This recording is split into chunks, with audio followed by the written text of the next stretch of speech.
여러분 안녕하십니까? 빛고울 행복아카데미의 정은아입니다.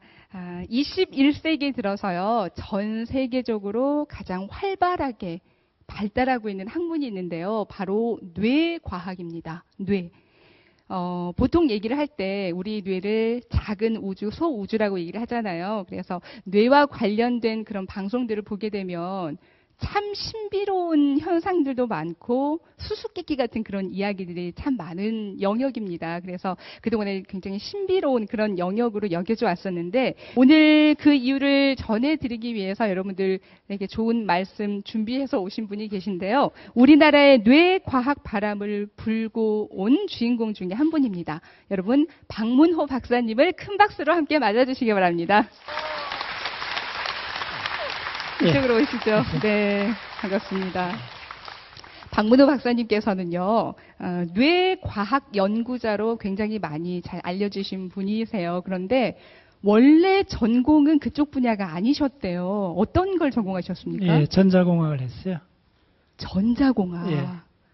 전자공학에서 뇌과학이라고 하면은 이렇게 쉽게 연결이 잘 안 되거든요. 어떤 계기로 그렇게 뇌과학에 빠지게 되신 건가요?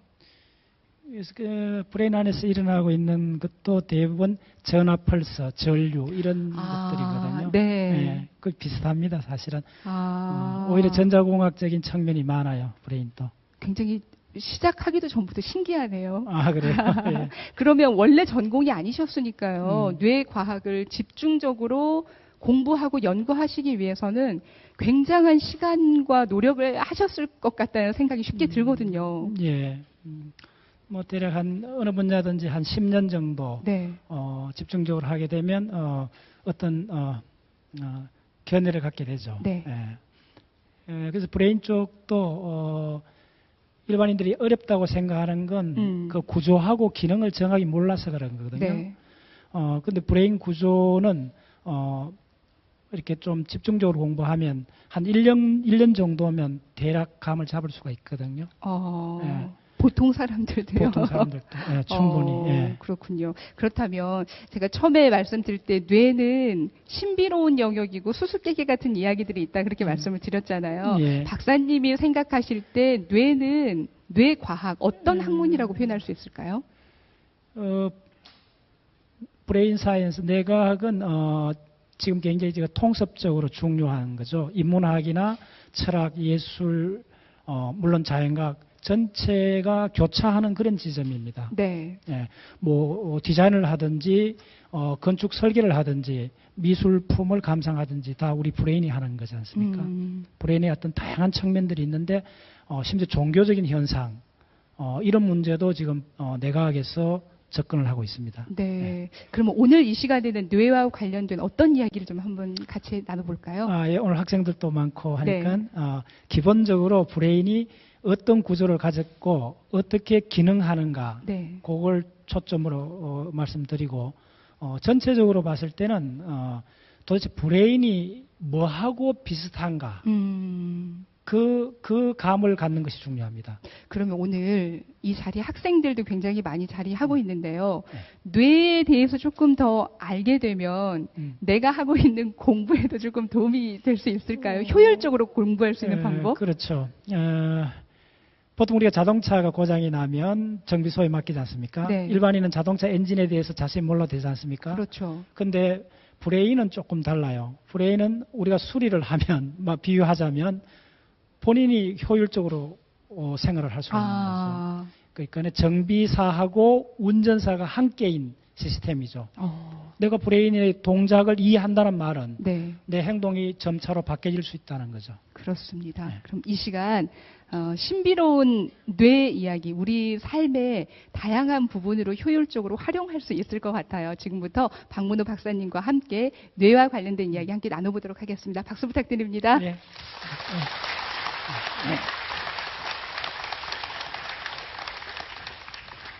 예, 오늘 1시간 동안 제가 전달하고 싶은 핵심 내용은 뭐냐 하면 브레인이 도대체 뭐하고 비슷한가를 이해하는 겁니다.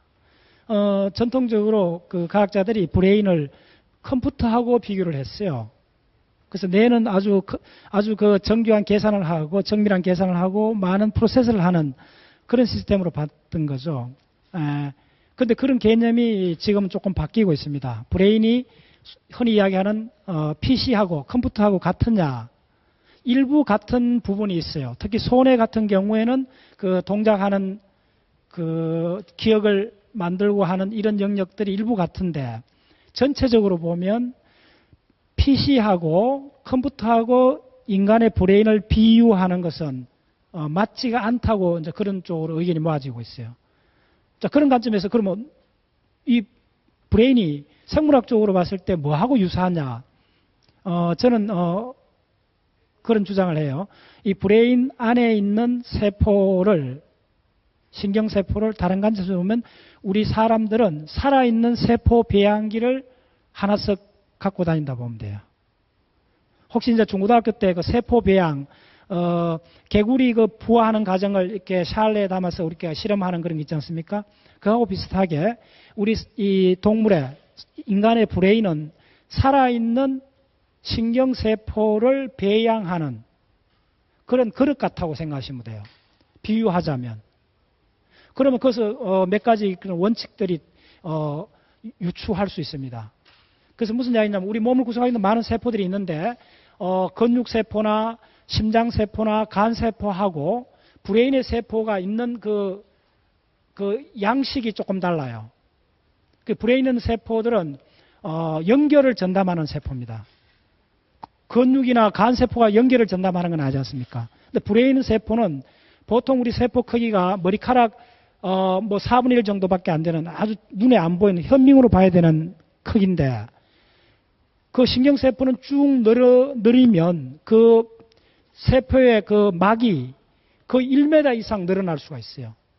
그래서 여러분들이 발에 뭔가 이렇게 핀을 밟으면, 못을 밟으면 하고 그 통증이 순간적으로 이렇게 느껴지지 않습니까? 앞핀을 밟은 거는 발가락인데 아프다는 걸 느끼는 거는 브레인이거든요. 근데 그게 오는 게 1초도 안 걸리지 않습니까? 순간적으로 오지 않습니까? 그 왜 그러냐 하면 이쪽에서 신경세포의 그 돌기가 저 밑에까지 내려가 있다 생각하면 됩니다. 그래서 우리 몸을 구성하고 있는 많은 세포 중에서 신경세포는 연결을 전담하는 세포예요. 그래서 브레인은 제가 그 브레인의 기능을 크게 7가지로 요약해 봤습니다. 브레인은 가장 중요한 것은 첫 번째 세포 배양기라는 거죠. 두 번째, 뇌는 전화 펄스를 만듭니다. 그래서 브레인 안에서 일어나는 모든 것들이 여러분들 기억, 감정, 느낌, 이런 것들이 실제로는 뭐냐 하면 전화 펄스일 뿐입니다. 전기작용이거든요. 그래서 우리 몸에 있는 많은 세포 중에 이 신경세포가 하는 아주 놀라운 점은 뭐냐면 전화 펄스를 만들 수 있는 세포예요. 전압을 만들어요. 전기를 만드는 세포예요. 네. 자, 그 점이 왜 중요하냐면 시각이나 청각이나 이쪽 안에서는 전화 펄스일 뿐이기 때문에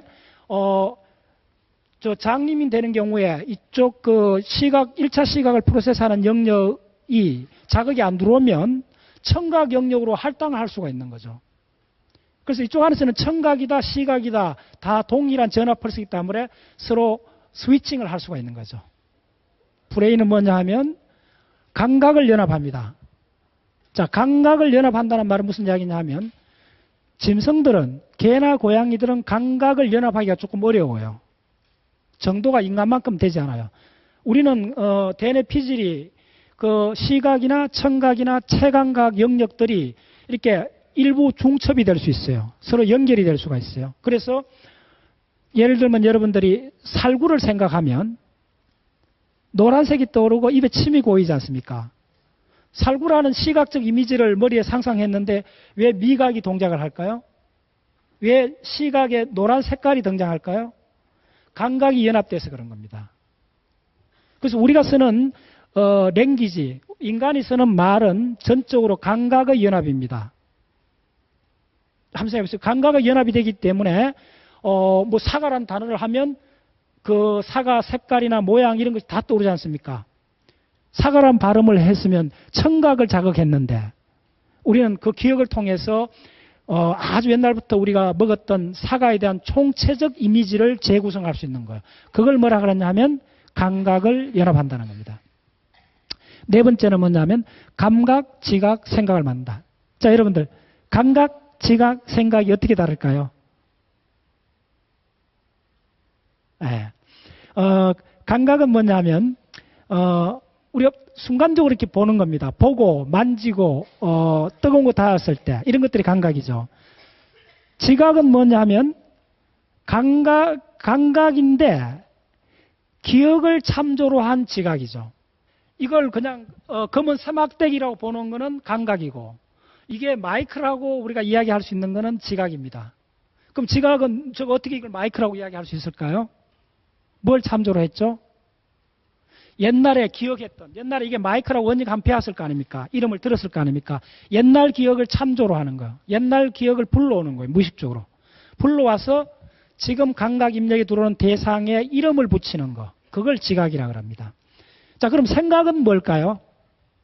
생각은 뭐냐 하면, 여러분들이 속으로 중얼중얼 하잖아요. 그걸 인너 토킹이라고 그러는데, 우리가 항상 그 낮 동안에 깨어있을 동안에는 뭘 보든지 혼자 가만히 있을 때 머리가 가만히 있지 않고 속으로 무슨 이야기를 하지 않습니까? 예. 속으로 이야기하는데 이야기가 뭡니까? 언어로 하는 거지 않습니까? 그래서 이제 앞으로 여러분들이 이 강의를 듣고 나서 생각이 뭐냐 물으면, 그거는 속으로 하는 말하기다라고 하시면 됩니다. 그러면 한 80% 맞아요. 예. 자, 그러면 우리가 밤에 잠잘 때 꿈꾸는 것은 생각일까요? 생각이 아닐까요? 그런 관점에서. 예. 밤에 꿈꿀 때는, 시각적 이미지가 대부분이지 않습니까?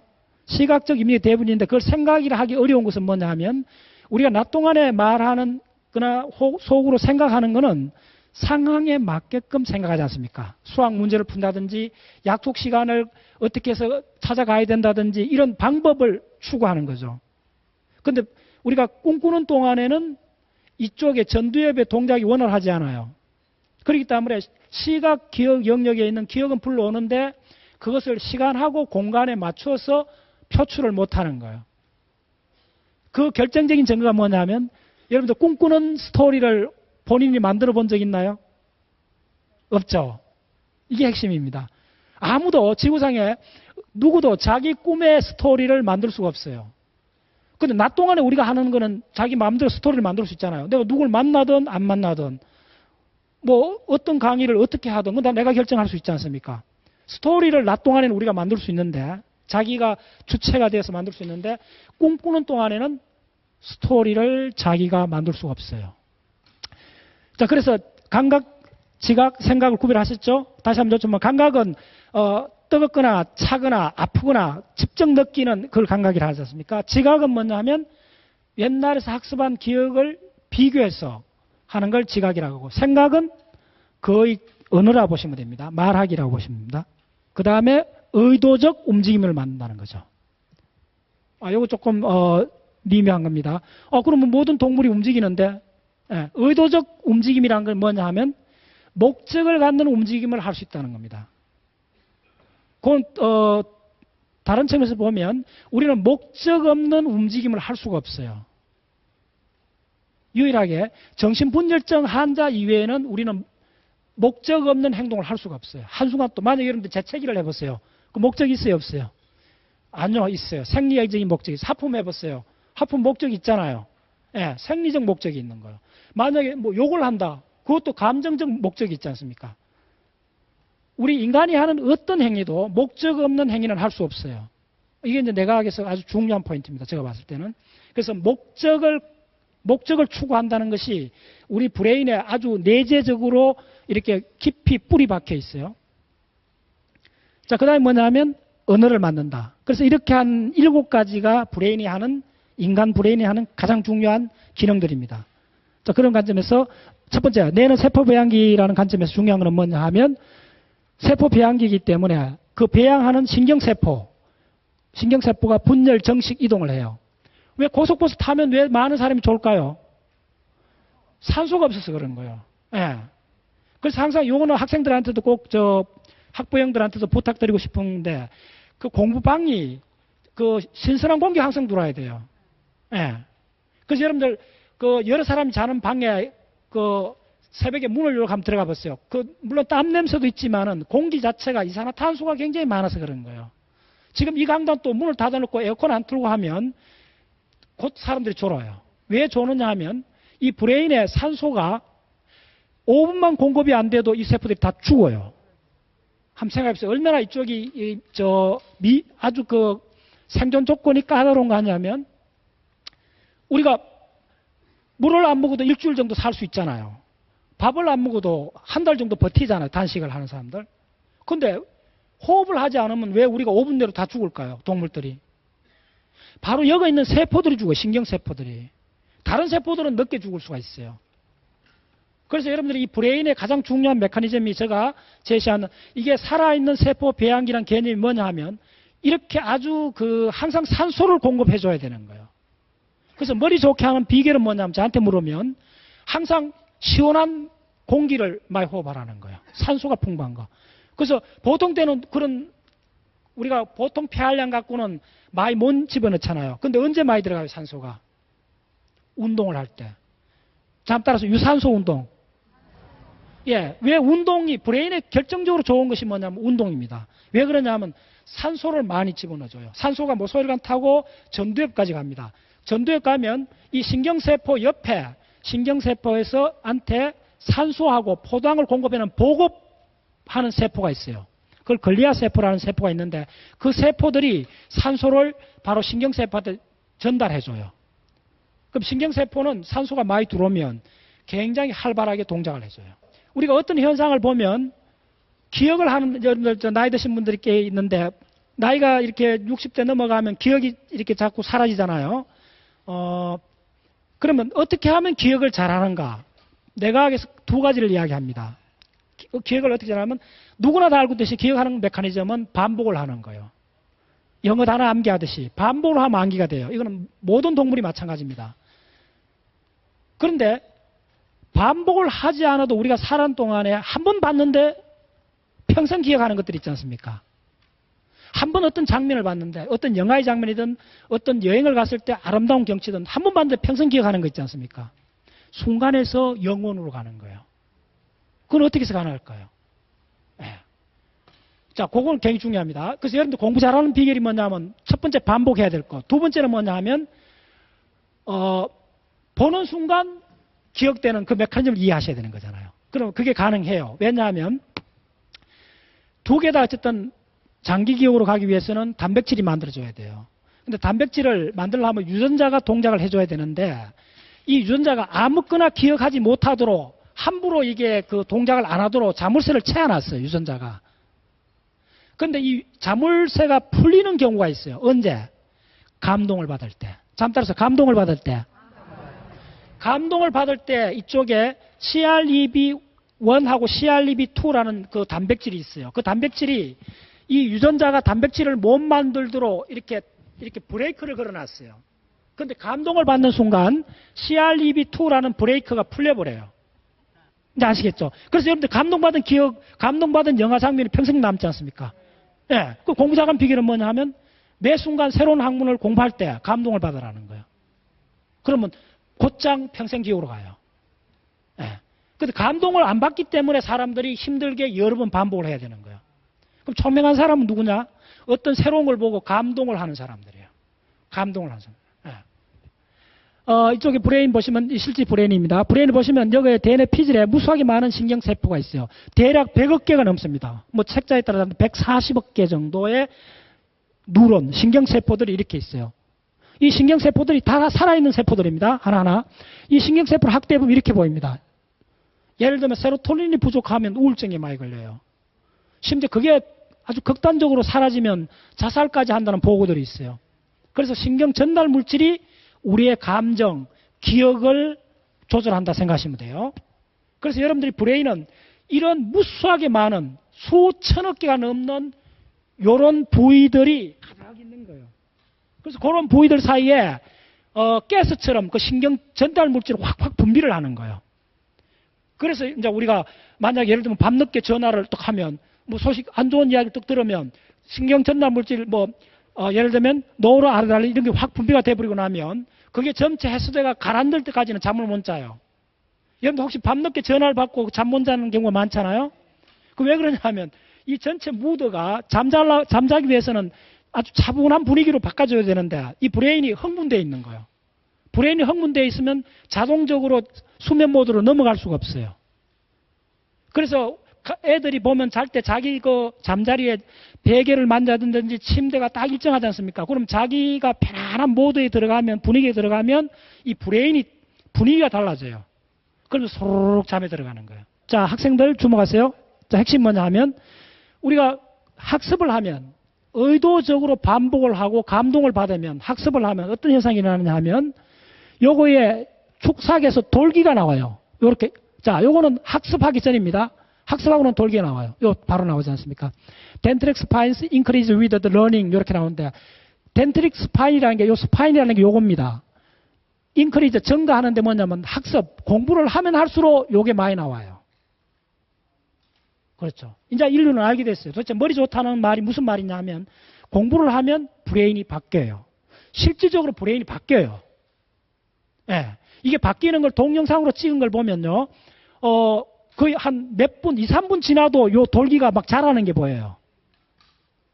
자, 그 다음에 브레인이 세포 배양기라는 거는 뭐냐 하면 이 브레인 전체가 물에 떠 있어요. 자, 한번 생각해보세요. 우리 인간의 브레인은 몇 킬로그램 나갈 것 같아요? 뼈를 제거하고, 이 두부 같은 거.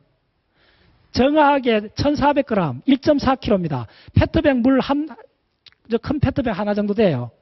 근데 자, 1.4kg 같으면 굉장히 무겁지 않습니까? 어떤 측면에서. 이게 브레인 전체가 두부같이 연한 물질이잖아요? 동작하는 거는 놀랍게도 이 브레인 전체가 물에 떠 있어요. 내척수액이라는 액체에 떠 있기 때문에 실제로 무게는 1.4kg이 아니고 50g이요. 탁구공 무게밖에 안 돼요. 놀랍죠? 예, 이 뼈를 제거하고 실제로 우리 이 브레인이 느끼는 무게는 탁구공 무게 하나밖에 안 돼요. 그래서 이게 물에 이렇게 떠 있는 거예요. 예.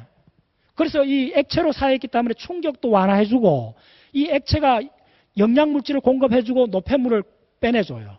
그걸 내척수액이라고 그래요. 여러분들 척수에 이렇게 바늘 꽂아갖고 내척수액 조사하는 이야기 들었지 않습니까? 바로 그게 어디까지 내려가느냐 하면 이 척수 밑까지 내려가게 돼 있어요. 예. 그래서 제가 처음으로 주장하는 개념이 뭐냐 하면 이 브레인은 살아있는 세포 배양기라는 거예요. 산소가 5분만 공급 안 돼도 이거는 죽어요. 이걸 꼭 기억하세요. 그래서 브레인을 좋게 하는 거는 항상 맑은 공기를 시켜야 돼요. 우리 차를 타도 항상 에어컨 나오도록 하고, 그 다음에 그 학생들 그 공부방은 그 찬 공기가 항상 들어올 수 있도록 그렇게 해줘야 돼요. 예. 그 산소가 많이 들어와야 돼요. 예. 실제로 브레인 세포는 언제 가장 많냐면 태어나서 2살 때까지 가장 많아요. 어른 세포보다 많아요. 근데 사춘기 때쯤 될 때까지 한 5, 6년 지나면 이 브레인 세포가 반으로 다 죽어나가요. 자동적으로 이 브레인이 줄어져요. 세포 숫자가 줄어들어요.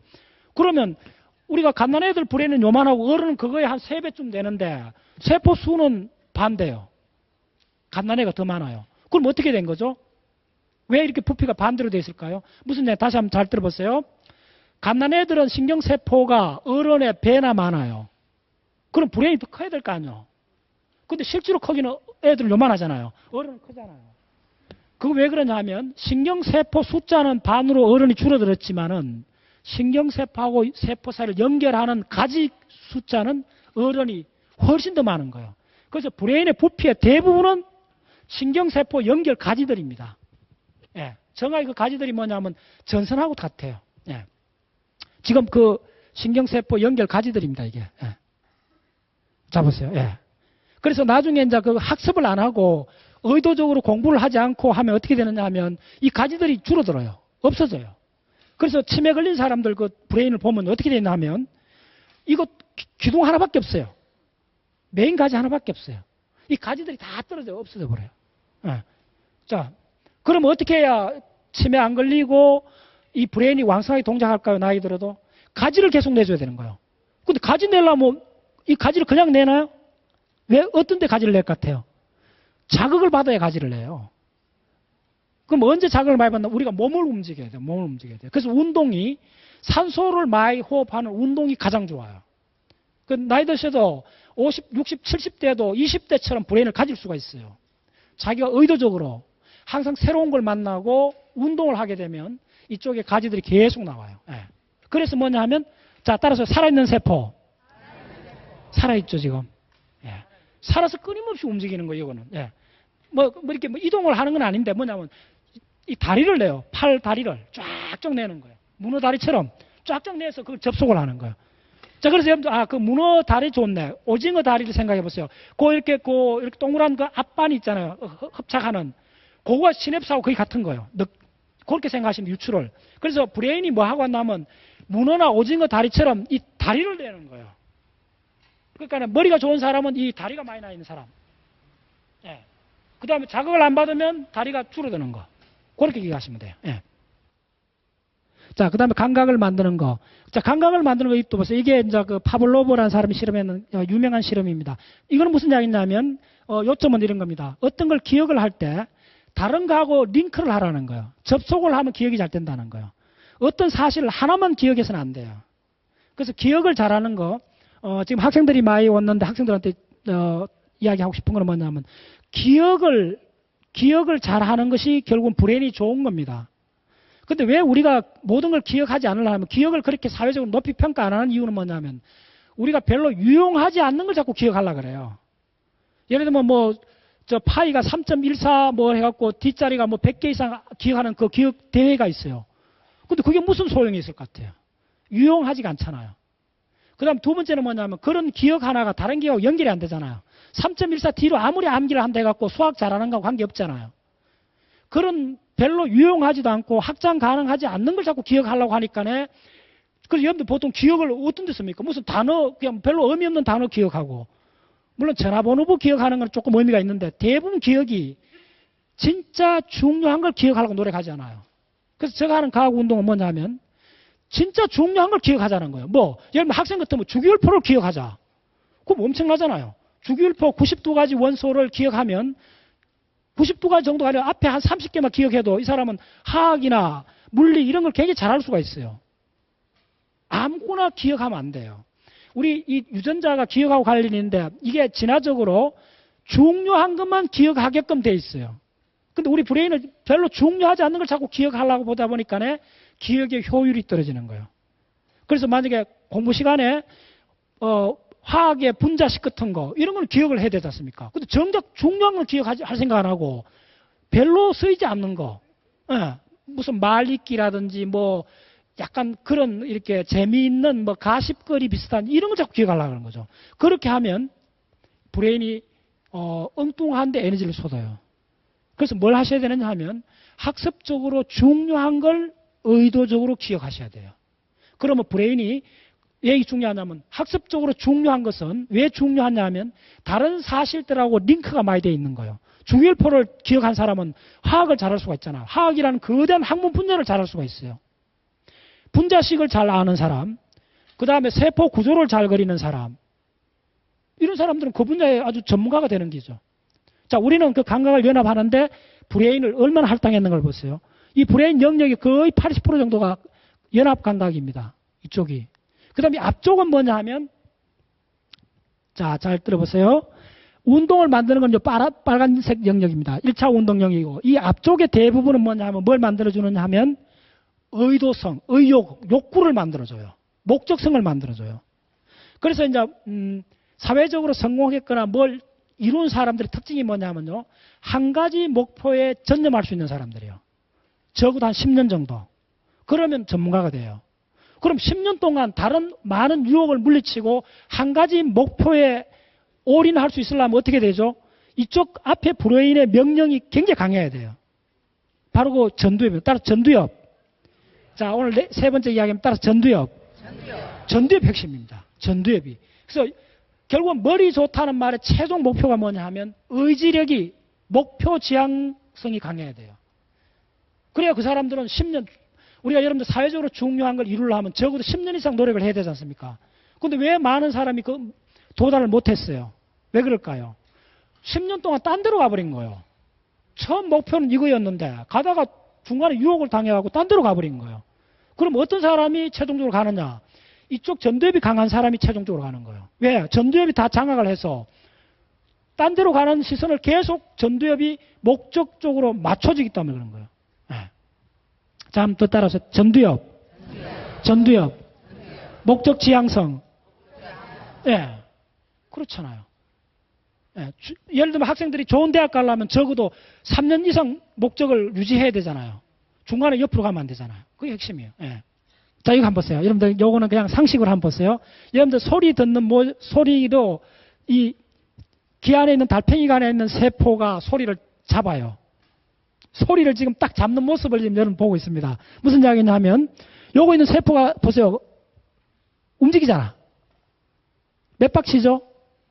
그래서 소리를 잡는 순간이 어떠냐 하면요. 소리를 이렇게 디텍트하는 세포가 이름이 유모세포입니다. 한번 따라서 유모세포. 이 한자 말인데 털이 있는 세포란 말이에요. 그래서 이 세포에 털이 이렇게 있어요. 털이 있는데 우리가 소리를 어떻게 듣냐 하면 이 털이 있는 이 세포 털 위에 판때기가 이렇게 있어요. 그럼 우리가 고막이 움직이면 이 세포가 움직일 거 아닙니까? 움직이면 털이 이 판때기는 고정되어 있으니까 털이 휘어져 버리는 거예요. 털이 휘어지면 이 휘어지는 정도에 따라서 소리를 듣게 돼 있어요. 그래서 청소년들이 귀에 꽂고 고음을 헤비메탈 같은 음악을 오래 들으면 이 털이 잘라져 버려요. 영구 이 귀가 안 들리게 돼 버려요. 그래서 자녀분들이 꼭 이어폰 꽂고 고음으로 듣는 걸 항상 유심히 보셔야 돼요. 그걸 오래 들으면 이 털이 잘린 다른 사진이 있는데 뭐 털이 다 잘라져 버려요. 우리가 보거나 듣거나 생각하는 건 모두가 다 누가 하느냐 하면 세포가 하는 거예요. 이 브레인에 있는 세포는 그중에 신경이라는 세포인데 연결을 전담하는 세포예요. 지금 이 세포는 우리 인간 달팽이 귀 속에 있는 세포예요. 근데 이게 어디서 왔는지 알아요? 여러분들 물고기, 붕어나 잉어에 보면 수족관에서 보면 물고기의 옆줄이라 그러지 않습니까? 가운데 줄이 하나 있어요. 그 옆줄이 비늘로 되어 있는데 비늘을 들어보면 그 안에 유모세포가 있어요.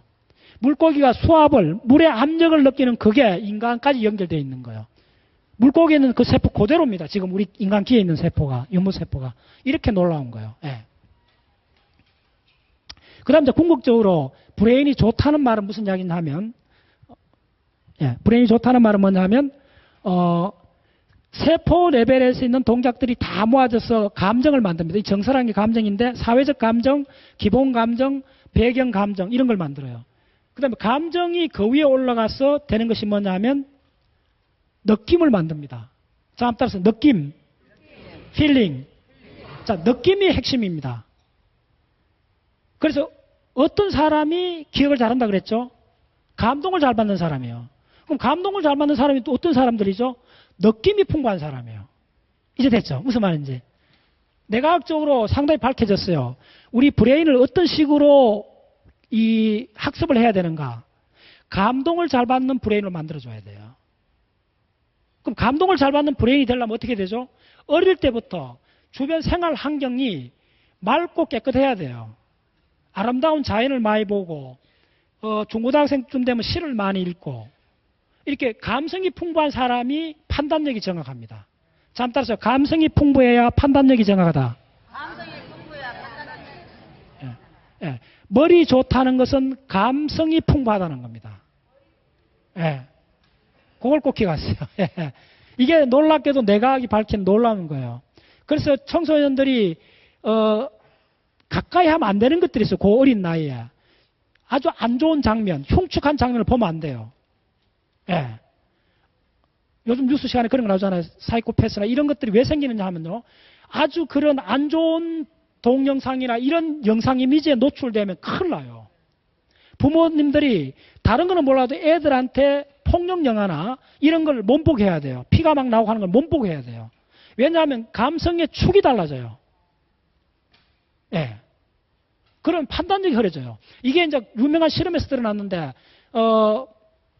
이 책에서 제가 인용했는데, 스피노자인데라는 다마지오라는 사람이 썼는 이 30년 동안 감정을 연구한 사람이에요. 근데 이 사람한테 어느 날 환자가 찾아온 거예요. 엘리엇이라는 젊은 환자가 찾아왔는데, 이 사람이 실직을 당한 거예요. 그 자기가 정신병이 있다는 걸 진단서를 받아야 실직 수당을 받기 때문에 병원에 찾아온 거예요. 근데 이게 1970년도인데, 그때 당시 어떤 테스트도 이 사람 정상이에요. 그래서 진단서를 못 끊어줬어요. 그런데 이제 이 의사가 그 다음에 다시 한번 와보라 그런 거예요. 다음에 진료받으러 왔을 때 뭘 했나 하면 교통사고 장면, 전쟁 장면, 이걸 슬라이드로 만들어가 한 100장 만들어가 보여준 거예요. 다 보여주고 이 의사는 뒤에 숨어갖고 그 장면을 봤어요. 보고 면담을 하는 거예요. 당신이 본 걸 한번 설명해 보라는 거예요. 그랬더니 교통사고는 안 좋고 뭐 전쟁은 어떻고 정치나 문화적으로 아주 설명을 잘해요. 이 사람이. 정상이야. 그런데 놀라운 게 이 사람이 그 흉측한 장면을 보는데 얼굴을 안 찡그려요. 땀이 하나도 안 나. 담담하게 이야기하는 거예요. 예. 그래서 이 책을 쓰게 된 거예요. 다마지오라는 세계적인 학자입니다. 이 양반이 그다음부터 이제 많이 이제 사회적으로 이제 알려졌는데 이 이론이 뭐냐 하면 자, 이 사람이 다른 거는 다 정상, 머리도 비상해요. 예, 은행 직원이었어요. 굉장히 비상한데 뭐가 망가져 버렸나 하면 감정이 망가져 버렸어요. 아무리 안 좋은 장면 봐도 그거에 일어나는 모든 사실은 설명할 수 있는데 느낌이 없는 거예요. 근데 이 사람 어떻게 됐죠? 항상 실직을 항상 당하는 거예요, 이 사람이. 자, 그래서 이제 알게 된 게 뭐냐면 머리가 좋다는 거는 무슨 이야기냐면 감정이 풍부하다는 걸 알게 된 거예요, 다마지오가. 왜 이 사람이 실직을 당했을까요? 판단력이 흐려져 버린 거예요. 어떤 사실을 알고 있다가 판단력이 좋아지는 거하고 관계없어요, 어떤 측면에서는. 왜 이 사람이 실직 당해봤더니 직장에 가서 뭐 일을 시키면 하루 종일 서랍 정리하다 다 보내는 거야. 무슨 말인지 아시겠어요? 어떤 세부적인 매몰돼 갖고 전체 목적을 못 따라가는 거야. 판단력이 망가져 버려요.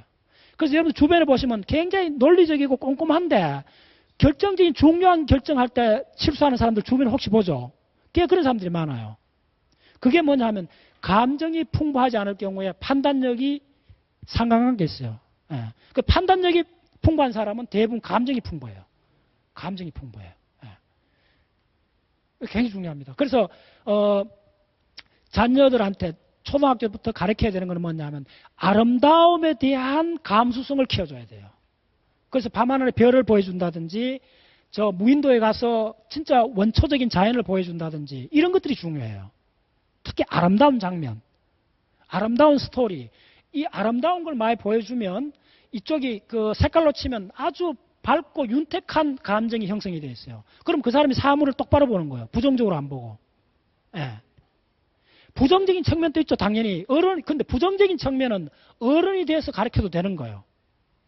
예. 근데 너무 어릴 때부터 비판적인 이런 걸 가르치면 이쪽이 부정적으로 보는 거예요.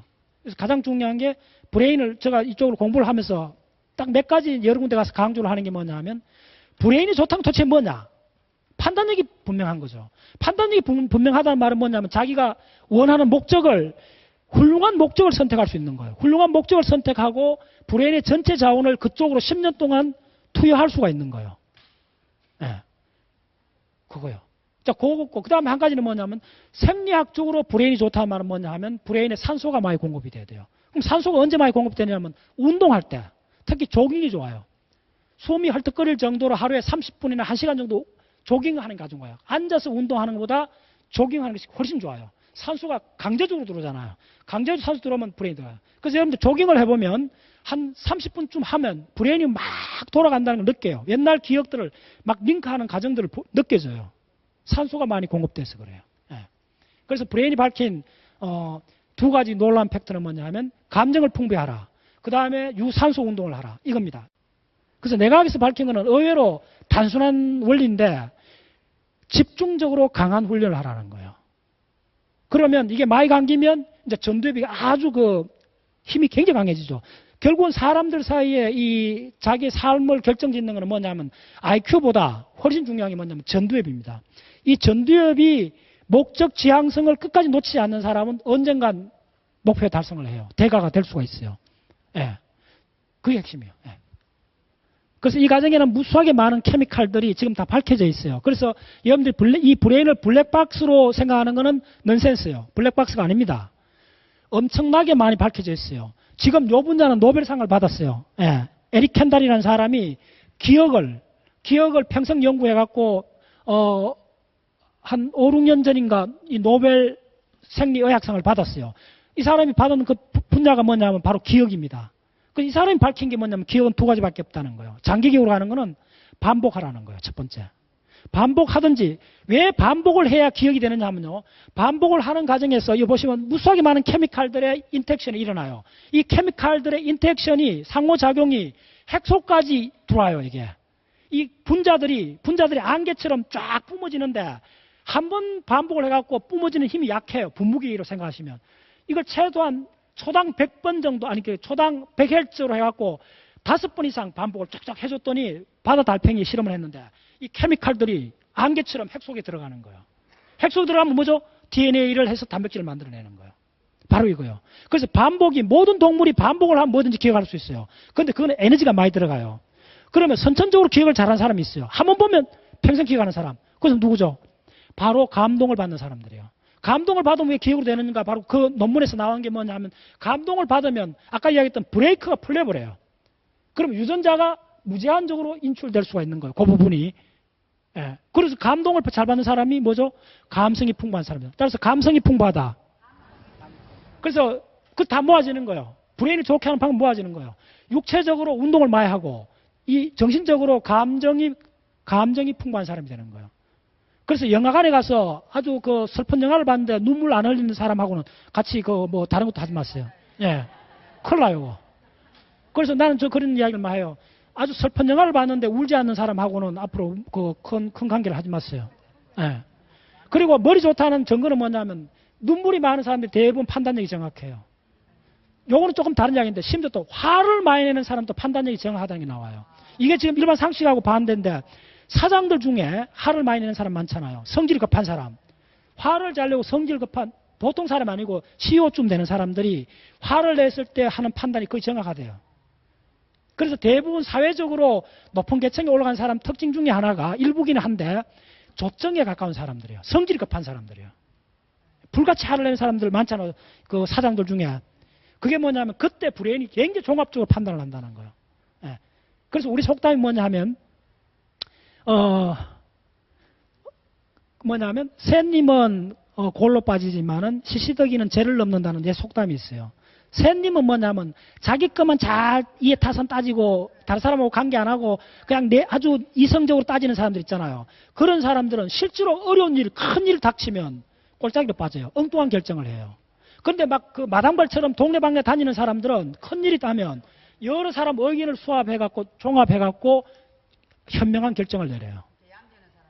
그러니까 얌전한 사람이 그러니까 그런 측면들이 있을 수가 있어요. 일부. 전체적으로는 아닌데 그런 걸 내각에서 이제 그런 걸 아주 섬세하게 지금 이제 이야기하기 시작하는데 조정이란 책이 나와 있습니다. 이거는 단행본으로 나와 있어요. 약간 성질이 조급한 사람들이 사회적으로 성공한 케이스가 의외로 많다는 데서 이거 분석해 봤더니 그런 결과가 나와요. 다 어쨌든 감정이 굉장히 강하다는 거지 않습니까? 자, 따라서 감정이 강하다. 예. 그러니까 감정이 좋은 쪽으로 강해야 돼요. 그럼 감정이 아주 좋은 쪽으로 강하려면 그 사람은 어릴 때부터 아름다운 걸 많이 봐야 돼요. 그 통째로 아름다움의 덩어리가 언어에서는 뭐가 있냐면 시가 있어요. 시. 그래서 자녀들한테 공부 잘하는 비법을 저한테 물으면 중학생부터 중학교 1학년부터 아름다운 우리나라 서정시를 한 30편 정도를 암기를 시켰어요. 그게 가장 지름길이에요. 그러면 어릴 때부터 그 아름다운 서정을 머릿속에 담고 있는 사람은 나중에 크면 판단력이 정확해져요. 감정이 풍부하셔야 돼요.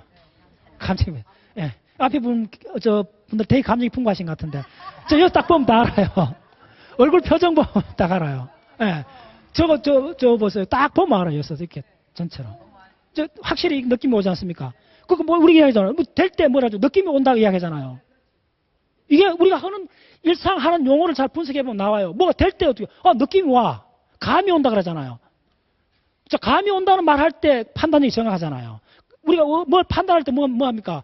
감이 와야 되잖아요. 그 감이 온다는 말이 뭐냐면 느낌이 왔다는 거예요. 근데 그 느낌을 받아들이는 이 그릇이 항상 뭐 구성물만 담고 있었다 생각해 보세요. 어떻게 되겠어요? 안 되는 거예요. 그래서 뭐냐면 아름다운 경치, 자연의 아름다움을 보여줘야 돼요. 그래서 제가 하는 과학 운동이 몇 년째 하는데 1년에 2번 해외 학습 탐사를 가요. 몽골 사막을 3번 갔어요. 호주 사막을 저는 6번 갔어요. 호주 사막에 가면 저녁 해가 지고 나면 밤 한 8시만 돼도 어둠이 확 덮쳐와요. 저 끝없는 그 사방백리에 촛불 하나 없는데요. 사방백리에 가로등 하나 없는 그런 데가 있어요. 그런 데 가면 제가 6번 들어가 봤는데 어둠이 오면 어둠이 갑자기 덮쳐요. 그래서 한 12, 3년 전에 제가 처음 들어가 사막에 들어갔는데 어둡게 급히 컵라면을 끌려 먹었어요. 컵라면을 후루룩 먹고 있는데 옆구리가 이상한 거야.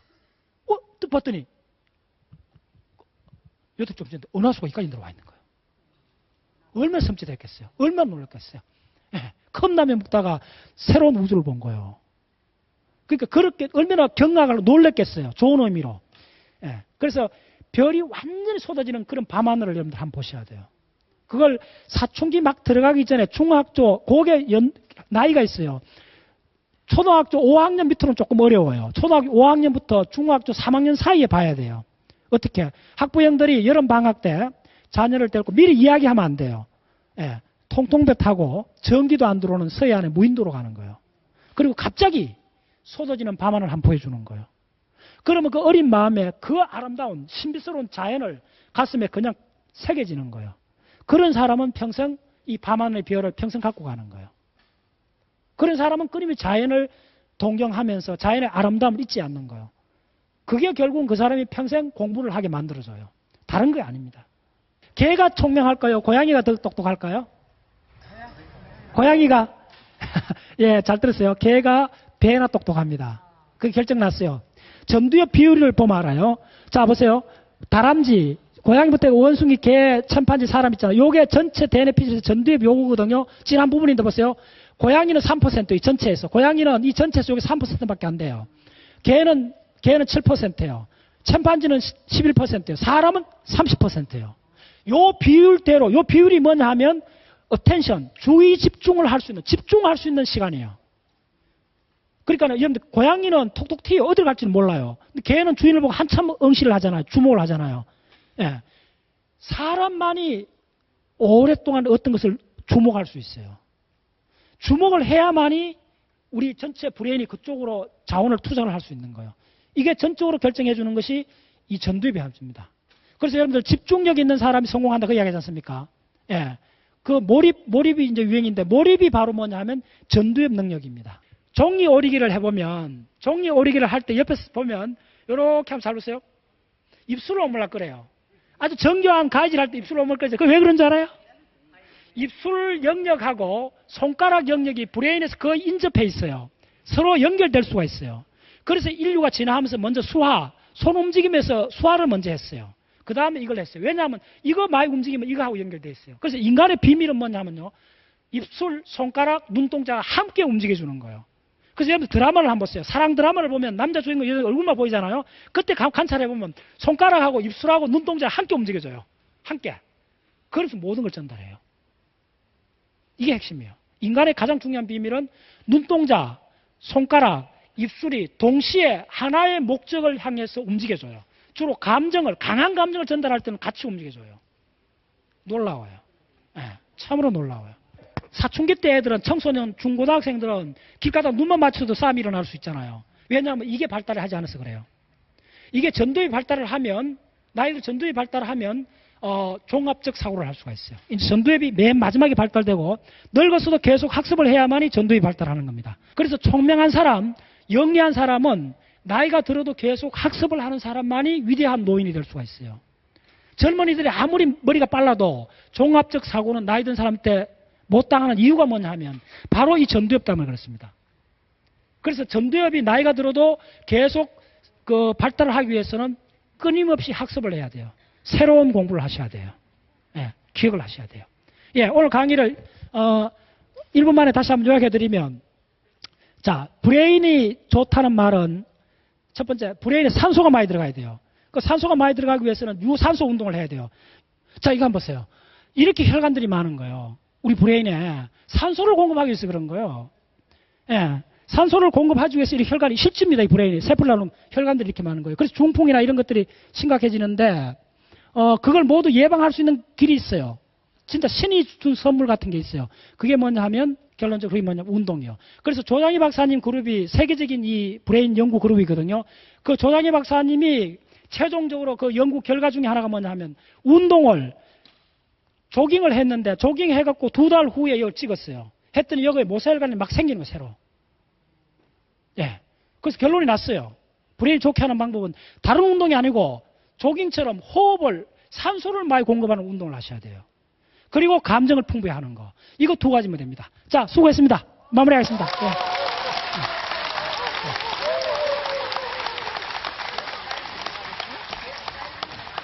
예. 네, 고맙습니다. 평소에 방송에서 뇌와 관련된 내용들을 이렇게 자주 접하지 못하잖아요. 그런데 오늘 아마 처음 접하게 되신 분들도 계실 테고 굉장히 오랜만인 분들도 계실 텐데 잘 알지 못했던 새로운 내용들 많이 접하셨죠. 네. 그리고 오늘 이 자리에 계신 분들에게 층이 좀 나눠져 있어요. 부모님들 계시고요. 그리고 학생들 이렇게 층이 확연하게 구분이 되어 있는데 이 두 층이 궁금해 하실 만한 것들을 제가 딱 두 가지만 질문을 드릴게요. 좋습니다. 뇌를 잘 알면 노후 준비도 효율적으로 할 수 있습니까? 그렇죠. 결국은 브레인이 계속 액티브해지면 삶을 총체적으로 디자인할 수가 있어요.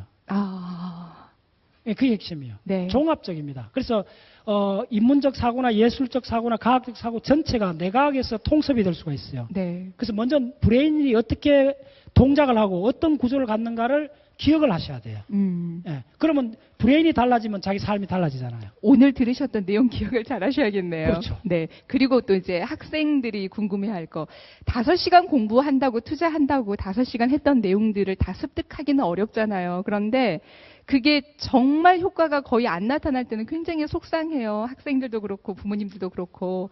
자, 학생들이 궁금해할 만한 내용을 질문을 드리겠습니다. 어떻게 하면 공부를 효율적으로 잘할 수 있을까요? 예, 좋습니다.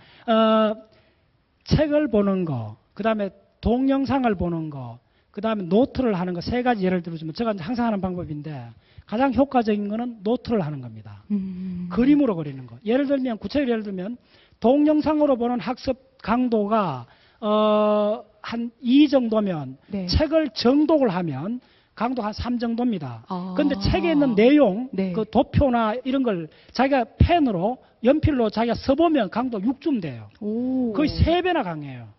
그래서 우리 회원들은 스마트폰 거의 안 쓰고 전부 다 수첩에다 적어요. 여러분들 사이트 들어가 보면 모든 회원들이 강의를 들으면 다 적습니다. 아, 그렇군요. 그래서 수첩을 저 같은 경우에는 그 1년에 한 20권 정도 써요. 거의 항상 갖고 다니면서 쓰는데 손으로 쓰는 것이 가장 중요합니다. 그래서 과학자들도 아인슈타인 연구에는 그 노트가 있어요. 모든 과학자들은 노트가 있어요. 대부분 노트가 있어요. 전문가로 간 사람들은 자기 손으로 쓰는 노트가 있어요. 그래서 해보니까 브레인 이걸 가장 빨리 하는 거는 브레인 구조를 자기가 손으로 그려보셔야 돼요. 네. 그러니까 시각으로 보는 거가 가장 강도가 낮아요. 실제로 이 파워포인트로 보여주는 게 브레인적으로 그렇게 좋은 학습법이 아니에요. 텔레비전 보는 것도 좋은 학습법이 아니에요. 가장 좋은 학습법은 책을 정독을 하거나 정독도 보면 잠이 와요 하다 보면. 네. 가장 좋은 거는 그거 있는 내용을 그대로 그 중요한 도표나 그림을 자기 손으로 그려보는 거예요. 손으로 그리는 것이 왜 학습에 가장 효과적이냐 하면요. 자, 이렇게 안 보고 이렇게 그립시다. 어느 숙달에 그리면 원본하고 얼마나 달라진가를 눈으로 알아요, 자기가. 그렇죠. 내가 얼마나 따라 그랬는가를 금방 확인할 수 있잖아요. 그 곧장 피드백이 되는 거예요. 시각으로 봐 피드백 안 돼요. 됩니까? 이거 안 돼요. 머리로 상상은 안 돼요. 책을 본데도 피드백이 상당히 제한적이요. 근데 무제한적으로 피드백되는 행위가 뭐냐 하면 자기가 어떤 그림을 자기가 직접 그려보는 거예요. 그림을 제대로 그렸는지 원본하고 실물하고 비교를 해볼 수가 있잖아요. 그러면 에러를 그 다음에 그리면 반드시 수정이 돼요. 그래서 뭐냐면 반복을 서너 번 그려보면 원본에 가까워지면서 그 그리는 동안에 그 구조를 그리는 동안에 생물학이나 이런 거는 구조 속에 구조가 곧 기능이거든요. 구조를 정확히 그릴 수 있는 사람은 그 기능을 알게 되는 거예요. 설명하기 전에 알게 돼버려요. 그래서 제가 벌써 한 10년째 이상 이런 걸 많은 이야기를 해주는데 공부에서 가장 좋은 방법은 특히 과학 공부를 할 때 분자 구조나 그다음 세포 모양이나 세계사를 공부할 때 세계사 지도를 그려보셔야 돼요. 세계사 지도를 언제든지 그릴 수 있는 사람은 세계 지리, 문화, 역사를 금방 그 플랫폼 속에 연결할 수가 있어요. 지도를 안 그리니까 그 영국이 어디 붙었는지 잘 감이 안 오지 않습니까? 근데 세계 지도를 하는 게 그 곡선이 많아갖고 하기 어렵긴 한데 작심하고 그걸 의도적으로 그려보면 일주일 정도면 완벽하게 숙달할 수 있어요. 한 30분 그려보면 눈 감고도 세계 지도를 그릴 수 있어요. 그쯤 되는 사람은요, 아프리카 문제나 미국 문제나 모든 걸 머릿속에서 입체적으로 생각할 수 있어요. 이거는 이걸 빨리 보급해야 돼요. 그래서 아까 주기율표 같은 것도 이야기했죠. 주기율표를 예, 감사합니다. 이거 핵심이에요. 그래서 제가 실제로 우리 회원들하고 이 브레인 이 복잡한 거 의대생들도 그 암기하기 어려운 걸 우리 회원들이 해갖고 그 아까 복잡한 도표 있지 않습니까? 브레인 구조가 100개 나오고 연결선이 70개 되는 이 구조를 우리 회원들이 대학노트 한권을 다 써갖고 일주일 만에 다 암기를 해버렸어요. 암기를 하고 났더니 이 사람들이 모든 현상을 브레인적으로 링크해갖고 생각하기 시작하는 거예요. 만약에 그 사람들이 그걸 대학노트에 한 20, 30분 안 그랬다면 암기할 방법이 없어요.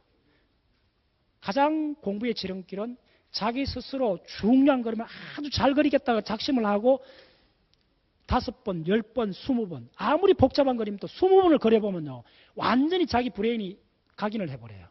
그러면 그건 평생 기억으로 남아요. 공부 비법 안 여쭤봤으면 얼마나 서운하실 뻔했어요, 박사님. 네, 오늘 무더운 날씨지만 정말 여러분들에게 하나라도 더 전해드리기 위해서 혼신의 힘을 다해서 말씀 전해주신 박문호 박사님께 다시 한번 큰 박수 부탁드리겠습니다. 고맙습니다.